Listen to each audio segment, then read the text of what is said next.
नमस्कार दोस्तों, बीएसएनएल का जो मोबाइल रीइंबर्समेंट पॉलिसी की तरह लैपटॉप रीइंबर्समेंट पॉलिसी भी आ चुका है।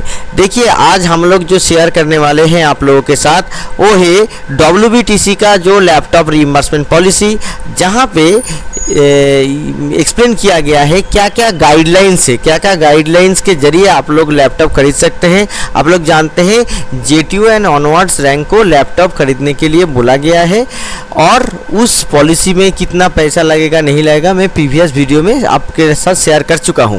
अभी इस वीडियो में हम लोग शेयर करेंगे कि क्या पोजीशन है। देखिए, यहाँ पे बोला गया है जो स्टैंडर्ड ऑपरेटिंग प्रोसीड्यूर है लैपटॉप खरीदने के लिए उसका गाइडलाइन संबंधित और रेफरेंस जो दिया गया है वो पिछला जो ऑर्डर इशू हुआ था उसके संबंधित लेटर इशू है जो 24/7/2025 को इशू हुआ था। अभी देखिए क्या क्या आपका गाइडलाइन से आपका देखिए जो भी एम्प्लॉई एलिजिबल है लैपटॉप लेने के लिए पहले उनको एक एप्लीकेशन देना पड़ेगा, रिक्वेस्ट करना पड़ेगा IT या HR सेल, BA का जो HR सेल है उनको। तो आप एप्लीकेशन लिख दिए। अभी वो एप्लीकेशन क्या होगा, जो BA हेड है वो BA हेड अप्रूव करेंगे।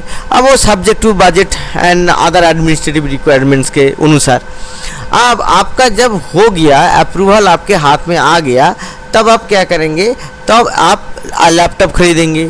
मगर उस लैपटॉप में आपका BSNL का जो WB, जैसे कि ये वेस्ट बंगाल का ऑर्डर है, आपका WB GST नंबर होना जरूरी है। देखिए, GST नंबर मैंने वीडियो के ऊपर ही बड़ा करके लिख दिया और इस लेटर के अंदर भी आप पॉज करके देख सकते हैं GST नंबर। ये GST नंबर होना आपका मैंडेटरी है, ये बहुत ही इंपॉर्टेंट बात है। आपका GST ऑर्डर होना ही चाहिए। और जैसे कि ये वेस्ट बंगाल का है तो ऐसे ही ऑर्डर हर सर्किल में अलग अलग से निकल जाएगा, मगर बेसिक चीज़ एक ही रहेगा, बस GST नंबर चेंज हो जाएगा सर्किल के अनुसार। अब देखिए, ये जो लैपटॉप होगा, इस लैपटॉप में जो भी ऑफिसर इसे लैपटॉप यूज़ करेंगे उनको त्रिनेत्रा जो सॉफ्टवेयर है वो लगाना पड़ेगा। अब त्रिनेत्र सॉफ्टवेयर क्या है, ये बेसिकली एक सर्विलेंस सॉफ्टवेयर है। मतलब लैपटॉप में कौन सा वेबसाइट पे आप जा रहे हैं नहीं जा रहे हैं, ये सर्विलेंस होगा। ठीक है। अब नेक्स्ट आपको क्या करना पड़ेगा, नेक्स्ट अगर आपके पास ऑफिशियल यूज़ के लिए कोई लैपटॉप डेस्कटॉप है तो वो आपको IT सेल को सरेंडर करना पड़ेगा, जो भी BA के अंदर आप आते हैं। अभी वो जो सरेंडर किया हुआ जो भी है वो अगर फंक्शनल कंडीशन में है और विंडोज 10 या उससे भी अपग्रेडेड वर्जन का OS है और 4 साल के अंदर खरीदा हुआ है तो वो क्या करेगा, IT सेल दूसरा कोई ऑफिसर को काम करने के लिए दे देगा। अगर उससे पुराना है और इतना अपग्रेडेड ऑपरेटिंग सिस्टम नहीं है तो इन्वेंट्री स्क्रैपिंग कर देगा। ठीक है। इसके साथ साथ और क्या है, देखिए अभी जो भी रिटर्न रिक्वेस्ट आएगा ऑफिसर का वो क्या हो जाएगा, वो फॉरवर्ड कर दिया जाएगा HR को।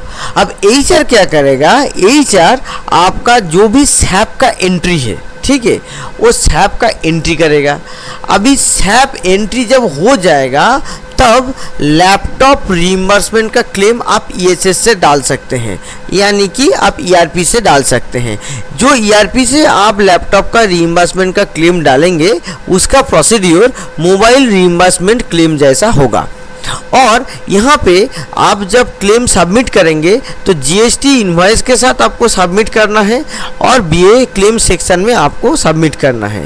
ये जो वर्कफ्लो होगा लैपटॉप रीइंबर्समेंट के लिए ये मोबाइल के तरह सेम है। तो आप जो मोबाइल वाला जो वीडियो है मेरा देख लीजिए, उसमें आपको समझ में आ जाएगा कि कैसे मोबाइल हम लोग सबमिट किए थे, उसी तरीके का आपका लैपटॉप भी सबमिट करना पड़ेगा।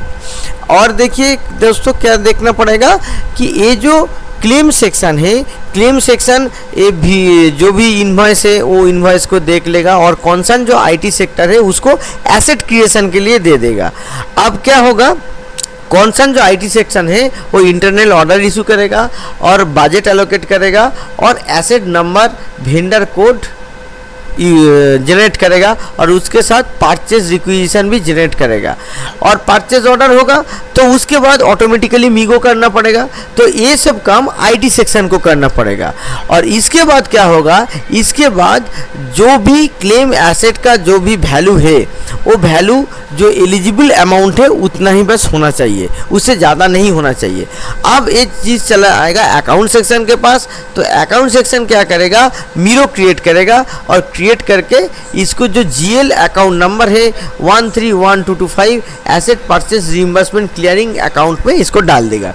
तो देखिए बेसिकली जो लैपटॉप रीइंबर्समेंट का जो प्रोसीड्यूर है गाइडलाइंस है, इसमें तो एक पोर्शन आईटी सेक्शन का है और एक पोर्शन अकाउंट सेक्शन का है। बाकी जो है जो भी एलिजिबल जेटीओ ऑनवर्ड्स रैंक के जो अफसर हैं वो सबके लिए है। तो इसको फॉलो कीजिए।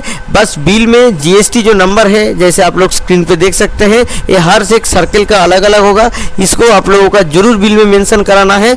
और लैपटॉप रीइंबर्समेंट के लिए पहले आप अप्रूवल लीजिए, उसके बाद आपका जो वर्क फ्लो आपका सैप में एंट्री हो जाएगा, उसके बाद आप ईएसएस में इसको अप्लाई करिए मोबाइल रीइंबर्समेंट की तरह।